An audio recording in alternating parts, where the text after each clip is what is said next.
Okay, welcome Leslie Kaminoff to Yoga Chats, our new idea on YouTube for a casual kind of podcast-like format with some visual thrown in as well. But it's on this time, the idea is to keep it on specific topics, really. Yes. So we kind of engage different teachers on the particular topics of their interest and my interest. Today we have, without further ado, the idea of power dynamics in the student-teacher relationship, which is something which I know that Leslie has given a lot of thought to.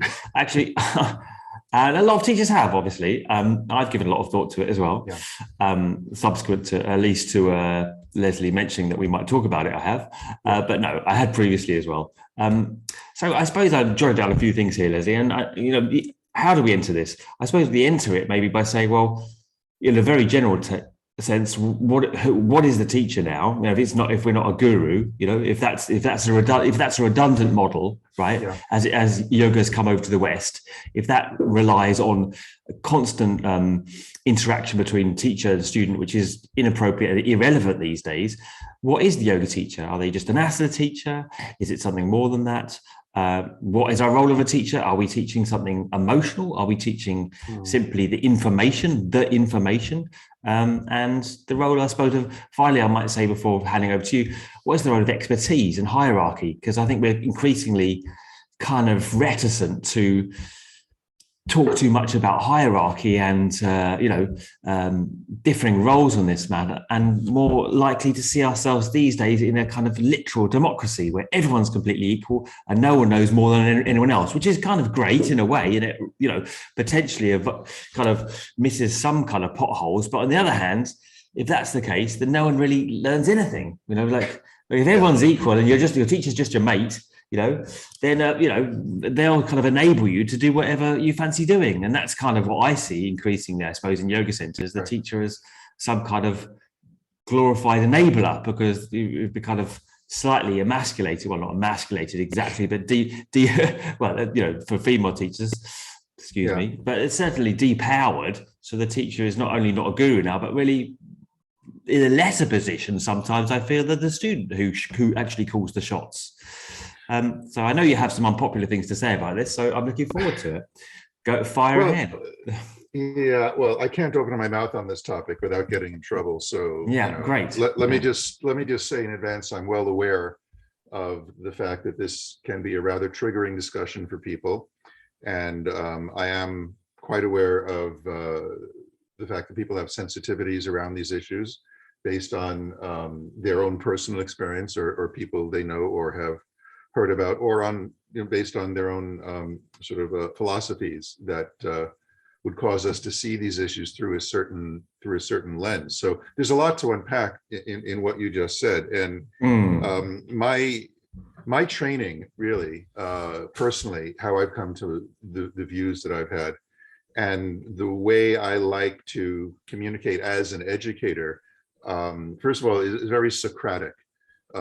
Meaning you keep asking questions, and each question leads you to something more and more fundamental about the topic under consideration, until you reach a point where you've hit something like a foundation, something that in the very act of questioning it invokes the thing that you're questioning, and this is a process that is not new, and it's very much rooted in philosophy, both Western and Eastern. And I would put that process in contrast to, say, a more didactic approach. So I'm talking about Socratic versus didactic. Didactic would be, here's the answers that I've reached, and I'm just going to share them with you because this is what I think is right. Whereas Socratic method really is more about the process of arriving at something truer. Yeah. And since we have limited time, like, for example, I could just ask you a whole bunch of questions about everything you just said, and we can engage in a Socratic dialogue, and it might take quite a while. So what I would rather do is sort of share my own process that arrived me at certain points of clarity around this discussion, as a way of sort of saying, okay, here's the path I took through my own Socratic process. And I would start with questioning the lens through which we're viewing this whole thing, because you started with power dynamics, which is related to this idea that there's a power imbalance between the student and the teacher, and what to do about that. Oh, there is power, or every relationship is involved in power some way, right? And how we relate to that power. But what do we mean by power? Okay. Yes, in the first place, power exists on a lot of different levels. I mean, I could be someone who can physically overpower somebody else. When all else fails, and you've reached an impossible, impassable disagreement, the final resort is a fist or a club, right? We hope not, but or maybe a Manduka mat. They're pretty sturdy these days. But I mean, even it strikes me though, even the idea of the leading question is potentially a power dynamic, isn't it? Because you're in the position of having some sense of clarity. For many people, especially ones that are involved in trauma, who don't have clarity over their feelings. Right. And the leading question can also be easily a power dynamic, right? I mean, without picking you apart too much, it's an easy get out to say, well, I'm just asking the questions, because the questions can be pretty pointed. And I'm questioning your question. I'm questioning whether power dynamic is the right lens through which to view this topic. You see, because what I think we're dealing with here is an asymmetry of responsibility, and that's a very different conversation. And just to relate this to asana and yoga and the things I teach, for example, a lot of people get confused in their bodies and in their practice between the difference between symmetry and balance. Okay, they're not the same thing. Human bodies are inherently organically asymmetrical. Yeah, or alignment in the kind of rational sense of imbalance. Are you teaching alignment with symmetry as a goal or balance as a goal, right? And those are two very different conversations. So to translate that into this discussion, if we accept that there are certain inherent built-in asymmetries involved in a student-teacher relationship, we can use that as a starting point. And so there's a couple of methods that I use, like cognitive methods, that are absolutely indispensable in this sort of thing, like breaking something down to its essentials, to stripping away all, like when I'm analyzing a person doing an asana, right? And let's say I want them to experience a forward fold, right? What is the essence of a forward fold minus all of the correct alignment things that you're supposed to be doing based on this person's body? How can I give them the experience of a forward fold based on how we can adapt it to their unique situation? So reducing things and stripping away the extraneous to get to its essentials is a really important skill in teaching asana. And it's also important in tackling philosophical issues. So if you strip away a student-teacher relationship to its essentials, okay, you have a group of people in a room, with someone at the front of the room, okay? Yep, I'm forget following you there. It could be a proctor administering an exam, right? Yes, right, Just in that situation, there's an asymmetry of responsibility, because the person at the front of the room is presumed to have certain knowledge of the situation that helps keep the students safe based on the fact that they're at the front of the room. Where are the bathrooms? Oh, I know where the bathrooms are. You go there, you turn right, it's down the hall. Where are the fire escapes? Where are the fire extinguishers? How do the windows open and close? Where are the lighting controls, and so on, right? That has nothing to do with the content of what's being taught. It's someone in front of the room with a bunch of responsibility for that space, having brought people into that space. Exactly. They were the ones that they were set it up. So there is a certain responsibility, but that's not the same as emotional responsibility, right? But we're not even there yet. We're not even close to being there yet, because what does that have to do with power? Is that an unequal or unfair situation, that the person at the front of the room has more responsibility for the safety of everyone in the room than the students have? Is there an inherent problem in that situation? You see, because when you use the word power, then you get into this imbalance, and the underlying assumption is that it's unfair, that one person has more power than the other. Or, I mean, are we kind of conflating power and responsibility as two slightly separate things, aren't we? Because yes, we are. We are. It's in not this inherently, conversation. It's not inherently power there, is it? The responsibility doesn't have to be wielded. We talk of wielding power, right? Of putting, power is essentially, essentially is always used against another to control another. That is power. Right. And what you described there are basic logistical aspects of holding a space and arranging a yoga session, seminar, workshop that don't really inherently relate to power or even responsibility. Yes, there is an element of responsibility there. We need to know the fire escape, so we need to, we need to have, safety protocols and in place. And nowadays we need to have COVID ideas in place. That's not the same. Let me add one thing here, just to flesh it out. Yeah. Pointing out that there's an asymmetry in responsibility between the person in the front of the room and the people in the room, the students, doesn't mean the students have zero responsibility for their own well-being.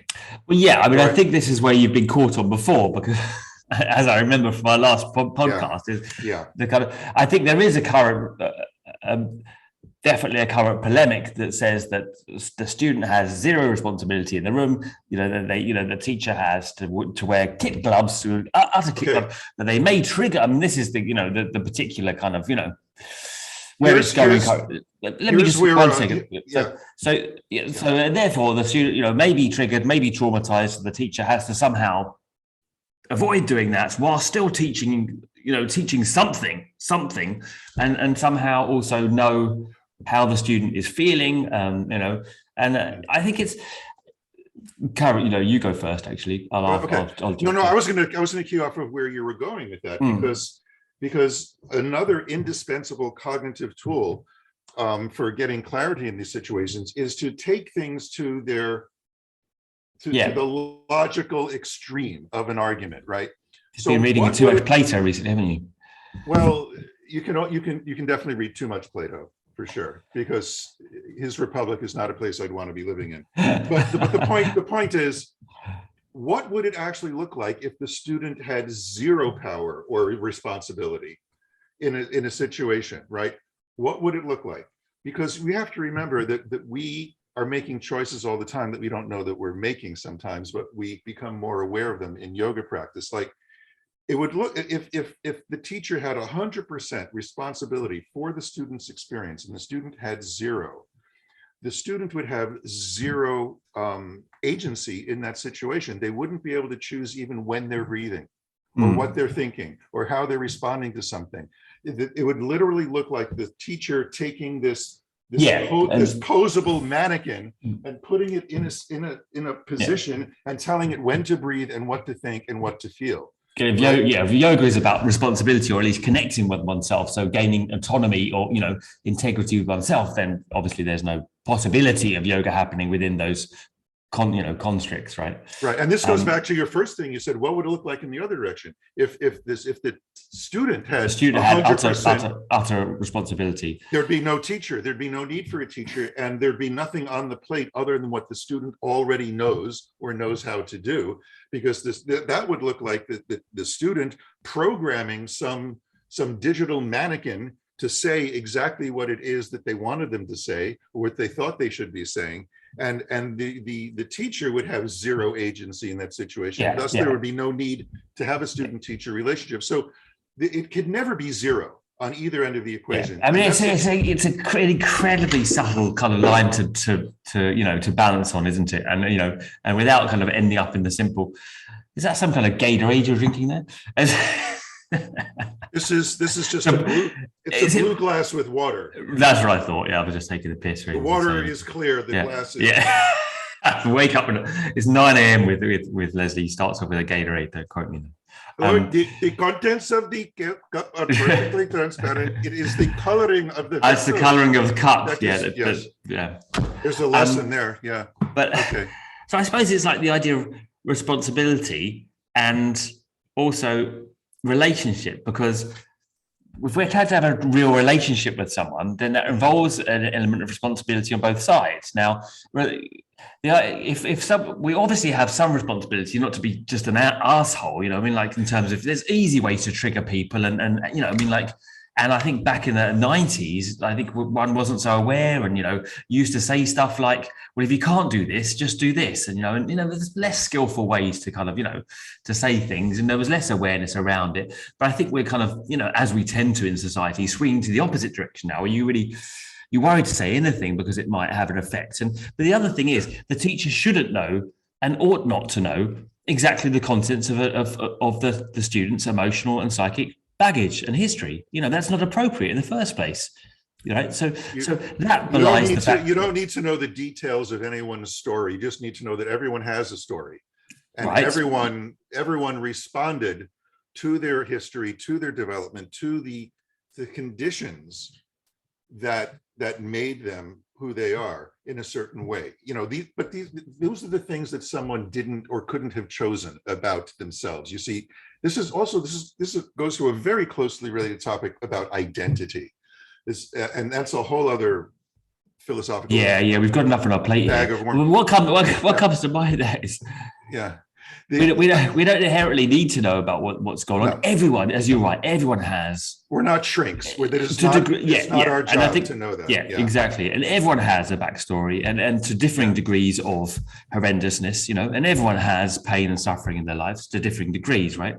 But I mean, the idea that we can't even touch people now, it's getting increasingly, along those lines is concerning. I mean, and also that we don't want to say something that might apparently be conceived as victim shaming. And so there's also that concern as well. I mean, when recently I spoke to Bessel van der Kolk and we had him on the podcast, I was lucky to have him, and tentatively approached the subject with him. And as we know, Bessel has been in the business of trauma for 40 years, and he's written the well-known book, The Body Keeps the Score. It's a fantastic book. And I said, what are we to do? And he said, well, look, if you don't touch people and if you don't go to a place where there might be trauma involved, it never gives the person the opportunity to go through. They're always stuck in the same place, So we're not trying to, we're certainly not we're not, as you said, we're not shrinks. We're not in the position of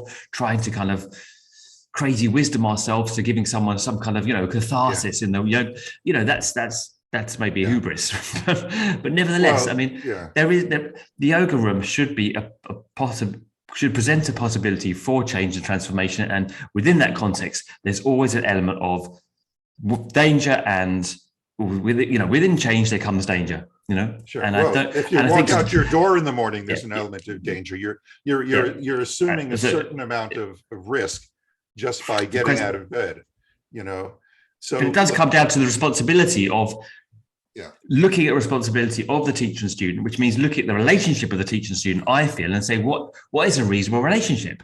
Because, there is one argument that says teacher is now simply a content giver. They give the information on asana, nothing else. They give the information on asana and walk out the door, no emotional relationship. Now, I've put this forward as well. I put many opinions forward just to see how people take them.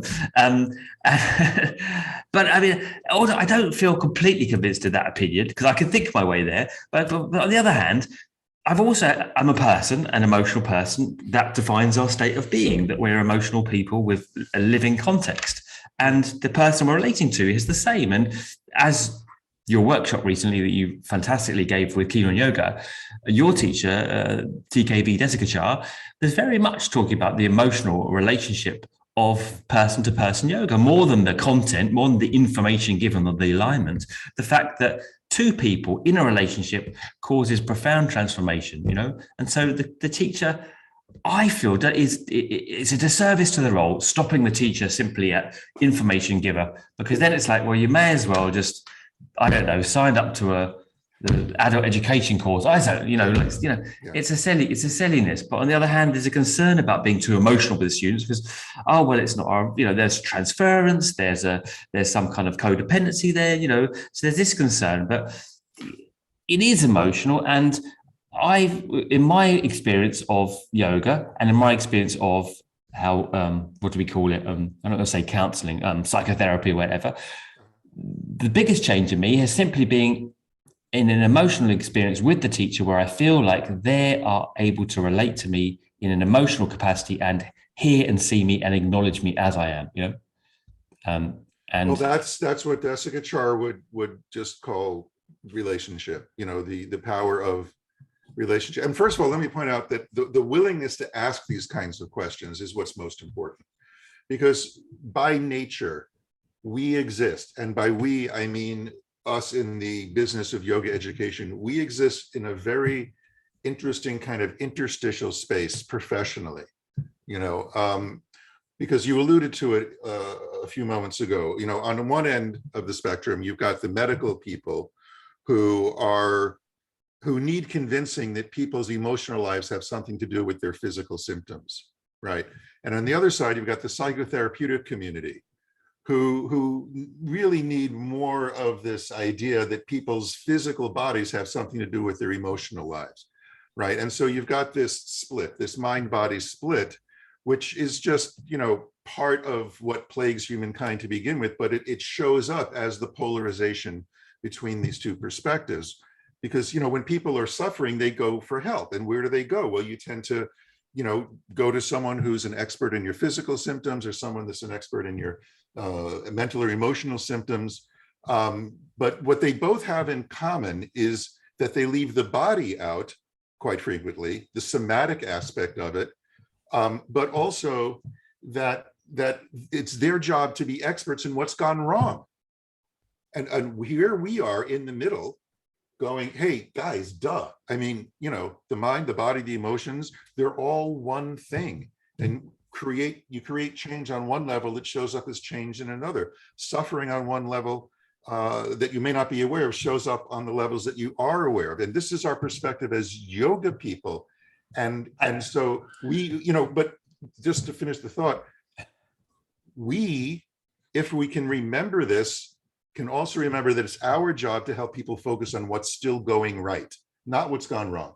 You can breathe, you can move, you can stand, you can focus your attention, you can do all these things. You can do yoga. That's what heals people more.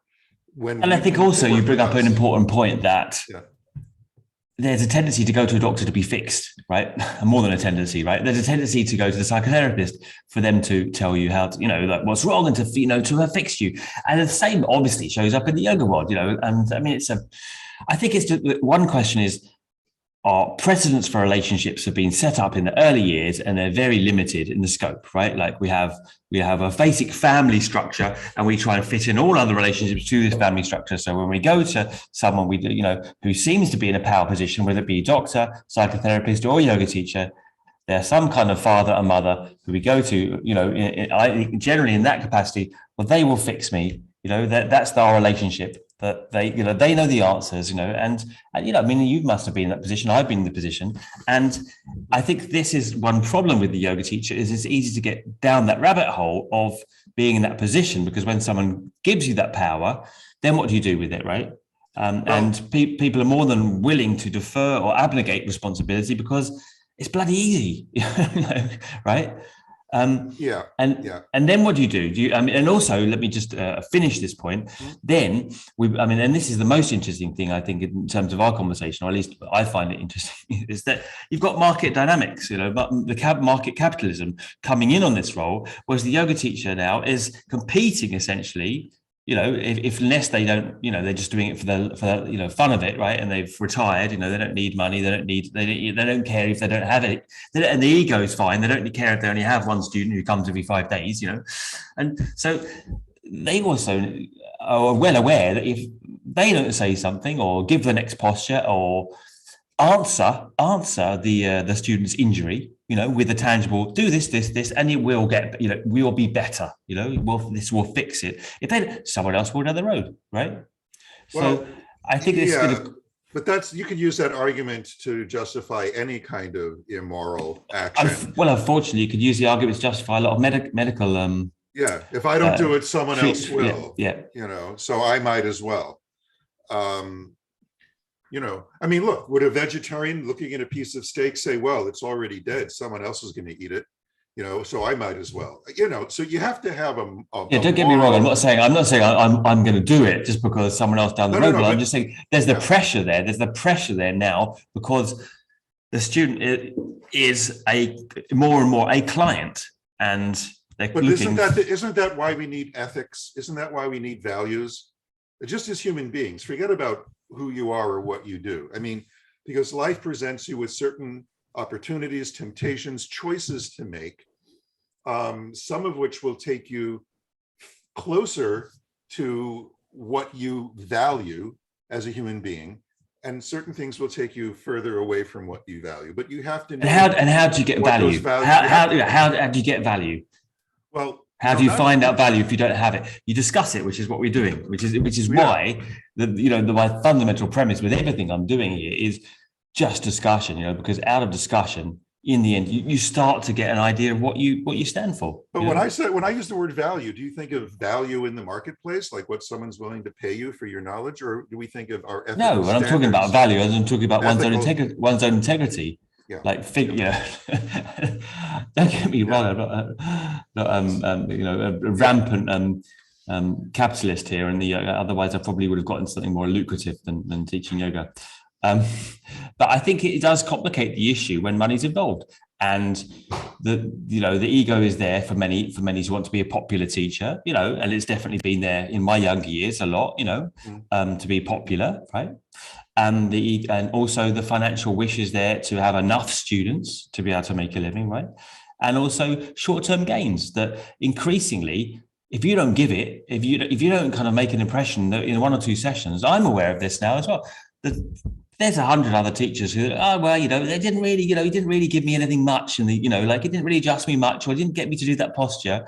I'm going to go down the road, and that's your window of opportunity gone. So, I mean, I think, I'm not saying I feel all these things, but I'm saying that those definitely, are not all the time, although I admit to having felt all those things, but those parameters are definitely around the relationship of teacher-student now. And I think do you feel or think all those things in the moment you're working with a student trying to help them? Is that in your head?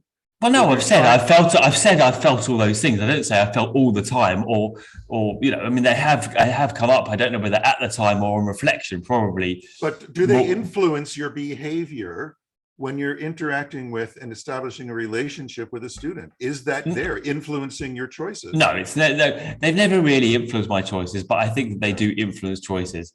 I think that they do. I mean, they don't influence my choices because I'm a strange character. And we're talking about other people then. Yeah. Okay, as long as we're talking about other people.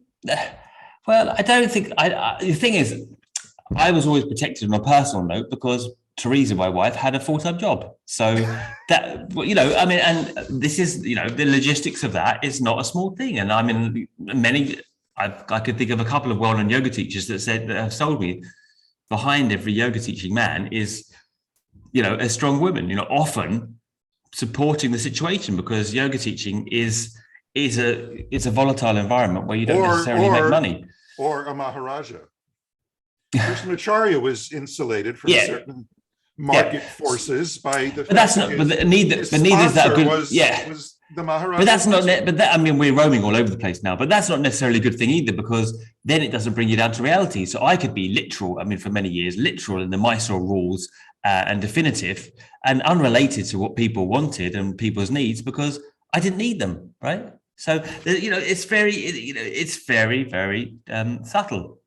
But it's not unrelated, because when independence came to India and the Maharajas lost their powers and they closed the Shala in 1951 or 2, whatever it was, and Krishnamacharya had a family to support and had to earn a living.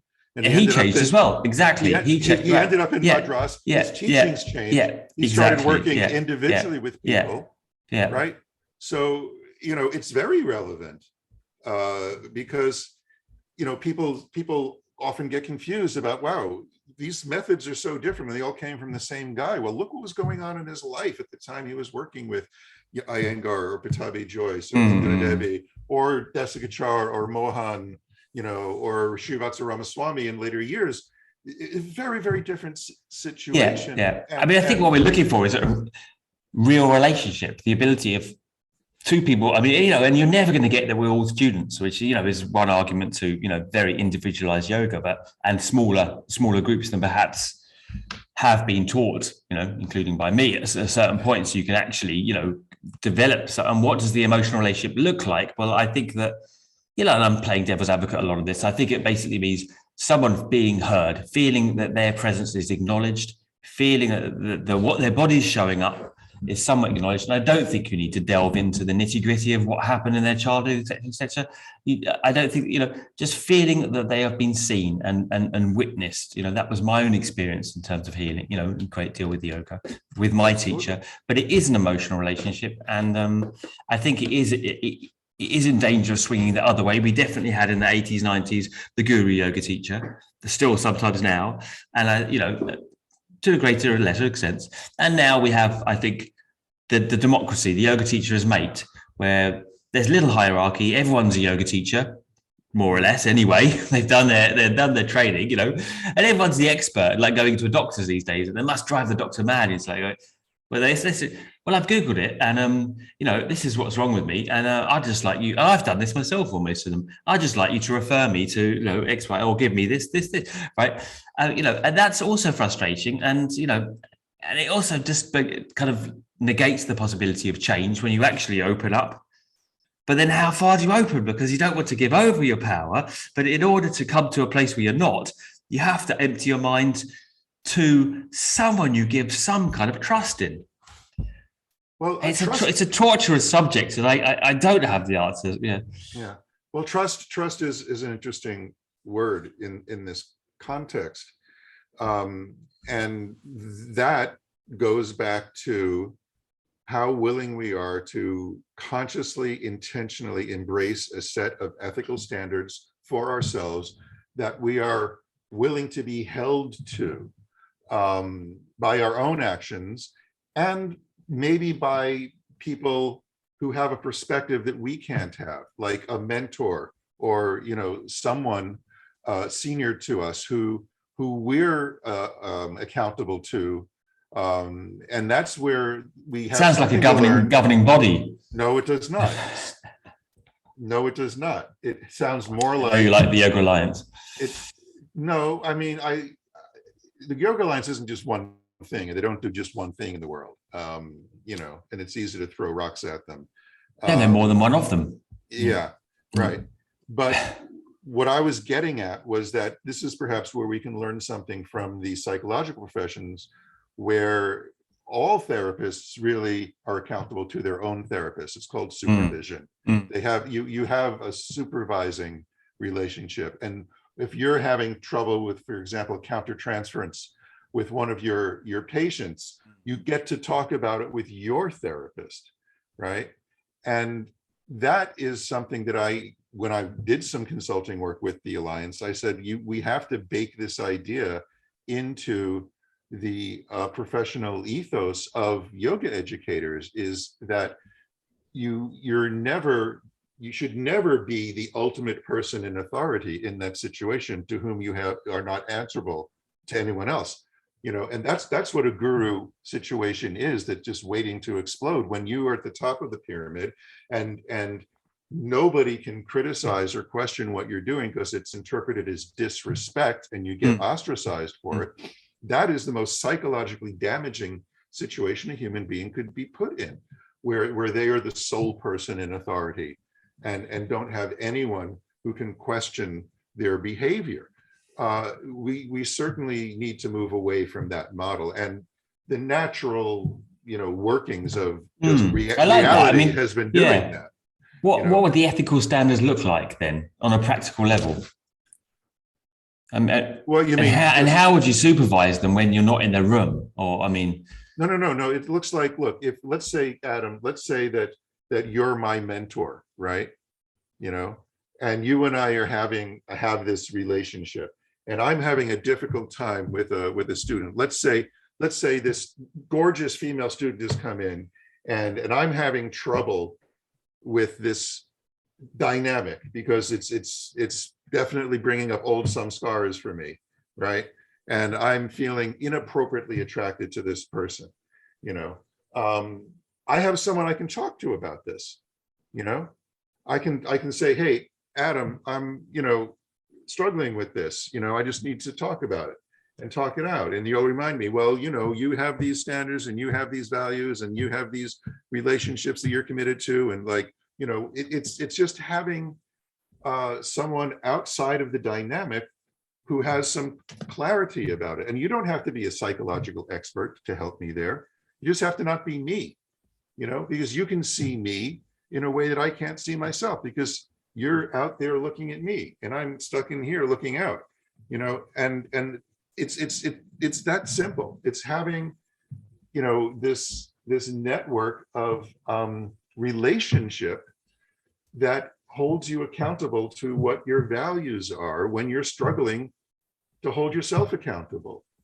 It also offers students an outlet for giving difficult feedback to teachers. This is what makes our profession unsafe. And it's a natural human thing, but it happens all the time. And it's what leads to these hierarchical situations that always explode. Because, and you've experienced this, people are perfectly willing after a class to come up to you and tell you how wonderful you are and how great the class is and how you changed their lives. And those are the people who keep coming back and they send their friends. The people who didn't like you, who thought you were an asshole, or the people you hurt, the people who were offended or triggered by, or anything else that they experienced that was negative, are they going to come up to you after class and have that conversation? Most likely not. They're just going to leave and not come back. So the most critical feedback you need to be a better teacher and a better human being is walking out the door, and you don't get that feedback. But if that person knew who your mentor was, maybe they'd be more willing to talk to that person than to you. Because of all this historic stuff that you pointed out about our relationship with authority, okay, we as humans, we avoid conflict and we tend to not challenge people in authority with that kind of critical feedback. But that's exactly what we need in order to be safer, better teachers. How do we get access to that feedback? I have feedback forms that, we tell people, we go, go to this link and there's a feedback form, and we beg people to give us critical feedback, because I know, number one, how difficult it is for me to hear, which means I need to hear it. And number two, I know that when we get certain kinds of feedback that are consistent across different people and different workshops, it's like, ooh, that's a blind spot for me. That's something I need to pay attention to. And I have immensely improved the quality of the programs I deliver and who I am as a teacher by getting access to this critical feedback. So the mentorship thing is not just from, let's say, me to you to have a discussion about some troubles I'm having.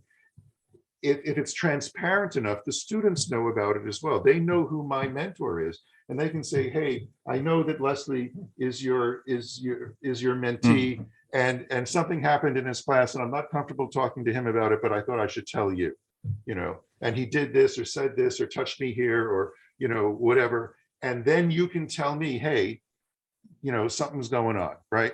So it's all about relationship. Is that not negated by the yoga center? Can they not fulfill that role? Because my feeling is, again, just to look at another side of the coin, is that, as a teacher, you've come into your own autonomy as a teacher, and to have someone on your shoulder, your mentor, for me, it feels like you might be second guessing yourself a little bit.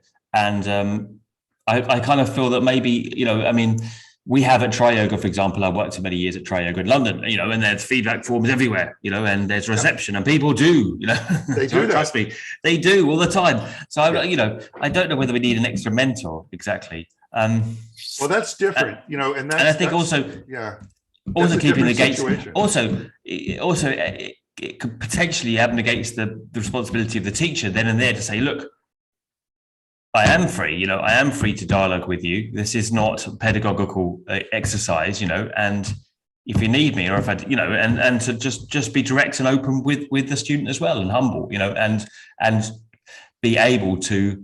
Oh, absolutely. Because many teachers I know it sounds crazy perhaps to you, and perhaps, to me certainly, but many teachers I've heard have been challenged, by other students.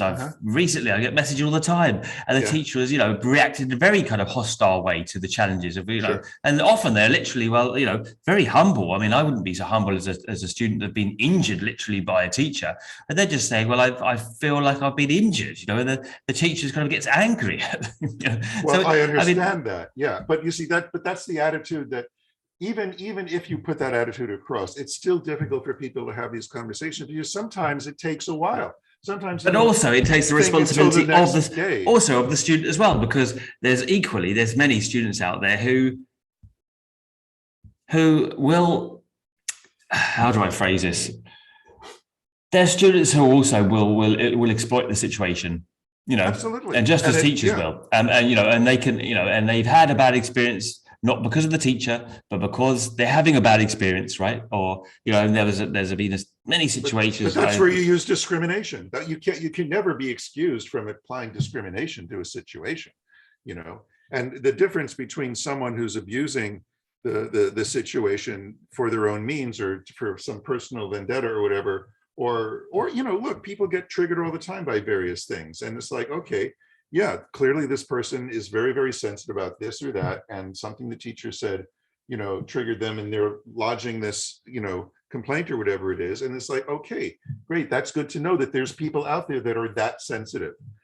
And, how you modulate what you're saying or doing based on that feedback is always determined by your own personal sense of discrimination, of viveka, in a situation. The other thing you need to remember about me is that I made my living, and I continue to make my living, but for many years I made my exclusive living as a body worker who treated a lot of people that were being injured in yoga classes. And this sort of peaked around, the late 80s to the mid 90s, when people were starting to do a lot more vinyasa based practice and, doing much more strenuous stuff. And the idea of doing the physical assists was an integral part of what was going on. And students were getting hurt and teachers were getting hurt giving the assists repetitively, right? And so, I'm always having these kinds of conversations with people. See, I am that third person that they come to and they tell their story to. I hear the stories about how so-and-so. I think basically what we need is more, we're still developing context around yoga and defining a Western context around yoga, because the original model was guru shishya, and whether it worked in India or not, and it did work and probably didn't work, it's certainly not appropriate in the context of yoga as it travels outside India, because we can't, we're not a guru. And even if we were, we don't have the ability to live with a student or supervise the student to the degree that relationship originally entailed. So it's kind of contextualizing the class. So when you step into a class, that one problem is you can just go and you can walk in off the street to any class, to any teacher, and then you can never come back again, and you can go to the next class of a different teacher the next day in a different city, in a different country. So the one problem is just simply that, again, it's logistics of the explosion of yoga.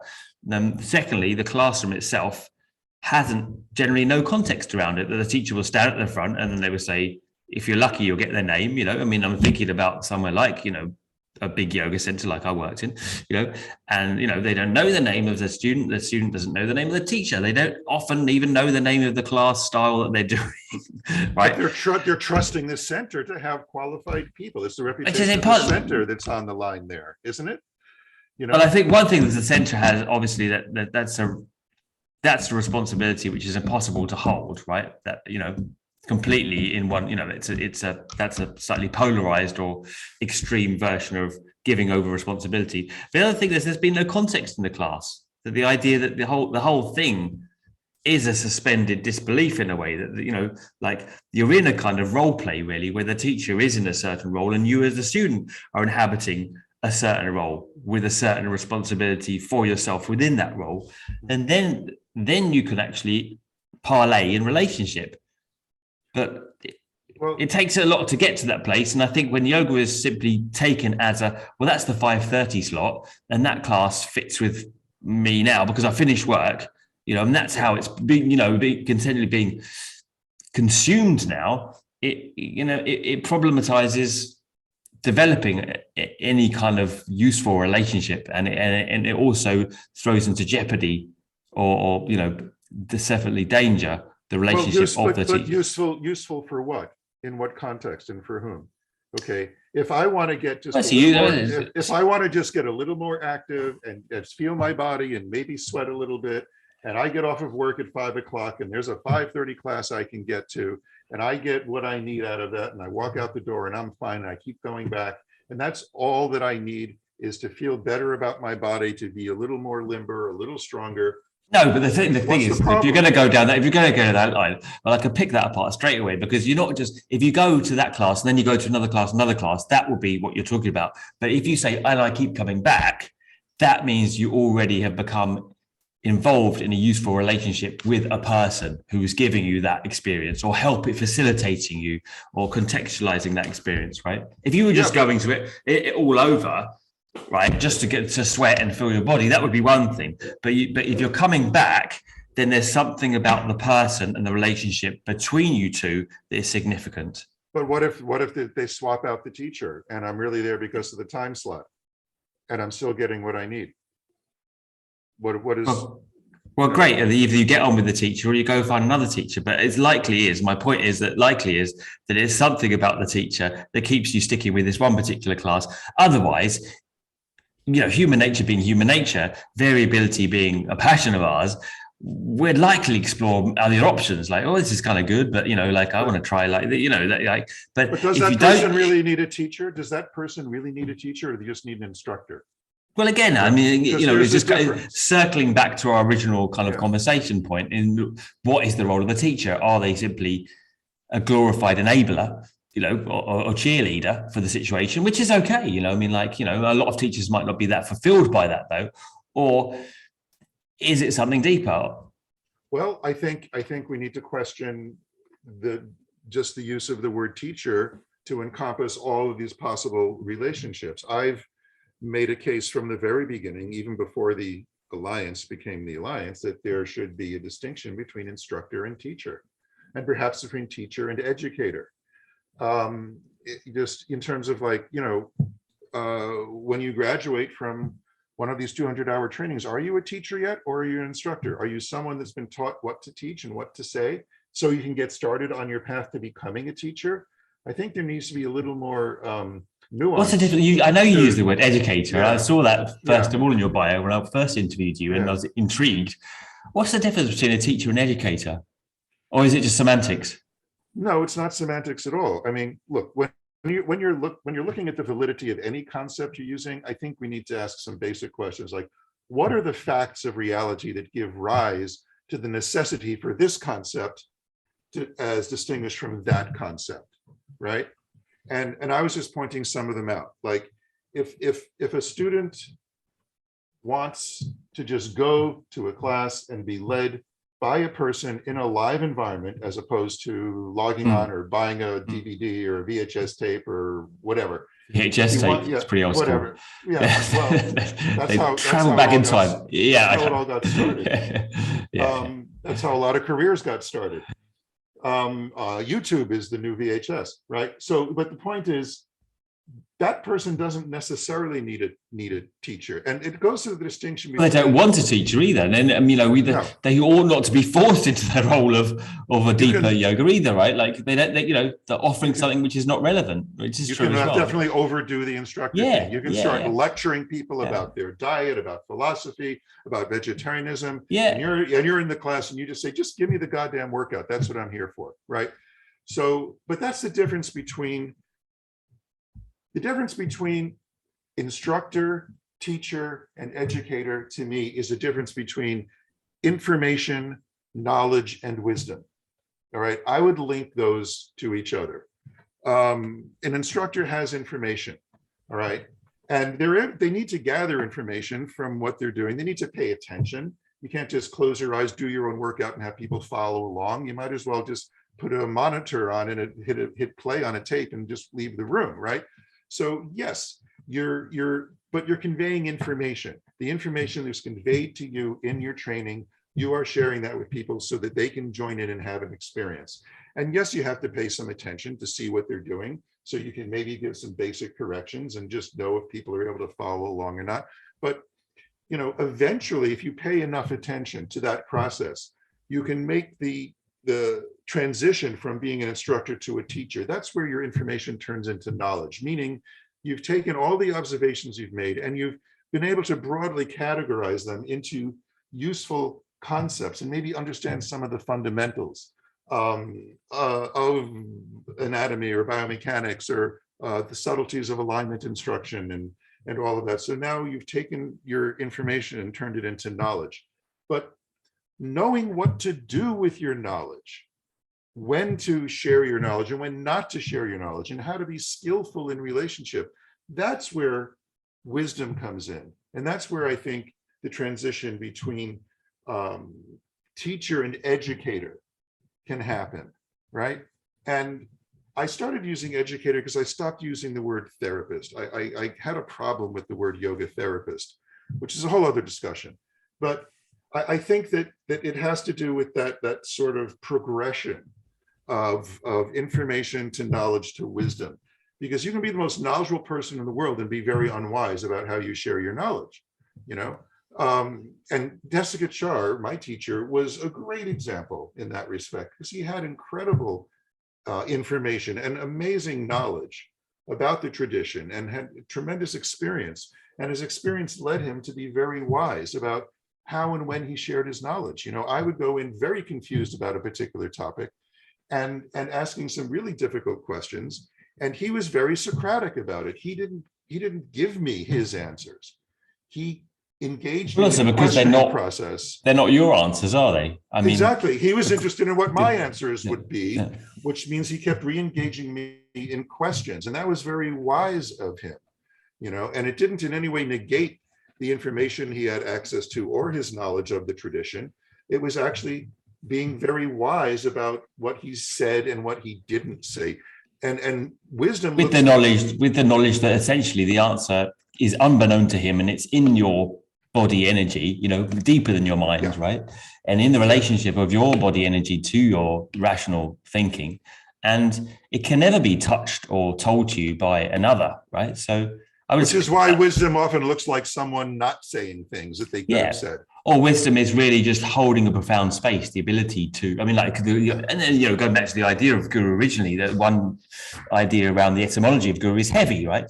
Heavy, sure. Right? So the idea that someone is able to anchor a certain space which feels safe enough and spacious enough to come and embody yourself. You know, that you're given the opportunity, the gift, the possibility of coming to that space yourself without someone else's answers or information. Yeah, the weight of the guru is anchored. You're anchored and you're not being blown off of course by whatever wind comes along. That's where the heaviness of the guru comes. And the intention and the intentionality becomes stronger as well. That gradually the intentionality starts to galvanize in that space as well. So, you know, because as much as someone might say, well, I want to just do a workout class, I think in the end, if we probe deeply enough, people want more than just a physical workout. You know, everyone wants more in their life than just to feel good in their body, you know. Well, yeah, but we want them to want more, sometimes more than they do.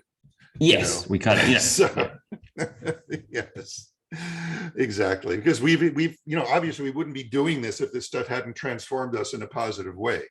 Maybe more than just a gym instructor. But we have to put that aside. We have to be able to put that, because it's about the student. It's not about us.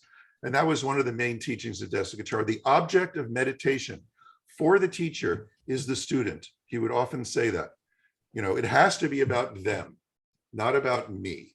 And putting aside all of our aspirations and desire to share or transform or whatever, that's wisdom. And quite often, as I said, that looks like you not saying so many things you could have said into a situation and leaving that space for the student to come up with their own inquiries, their own answers and their own insights. We're also holding that, helping to hold that space for them to feel that there's some kind of context, you know? Exactly. It's different to just being on the street and you feel like there's 100 things coming at you, you know, you can't, you know, you're completely ungrounded. And then you that's why I asked, are all those things going through your head when you're relating to a student? Probably not. You know? No, I just think a lot of stuff, but most of it's not in the yoga room, you know, luckily for everyone else. Yeah. So I was a graduate student of philosophy, right? If you didn't notice.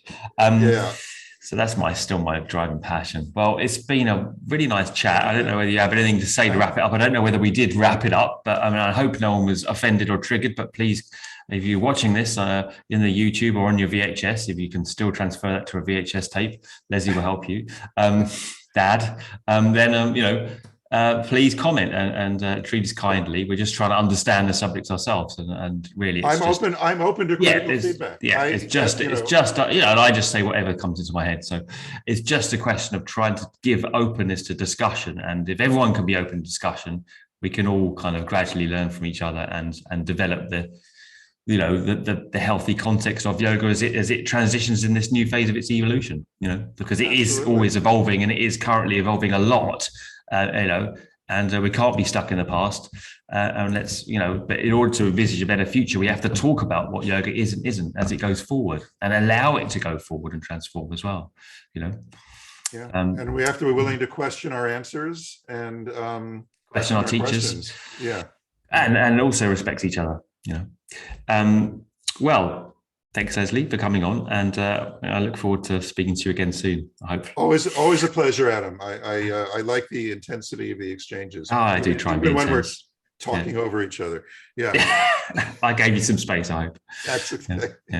Great. All right. Well, you take care now, and keep the conversation going. I'm always open to critical feedback if it's delivered politely and respectfully. I'm not hiding. I'm assuming you'll put my contact info along with this if people want to get in touch. This is all there for everyone. Yeah. There you go. All right. Okay. Cheers. Take care now. Bye now.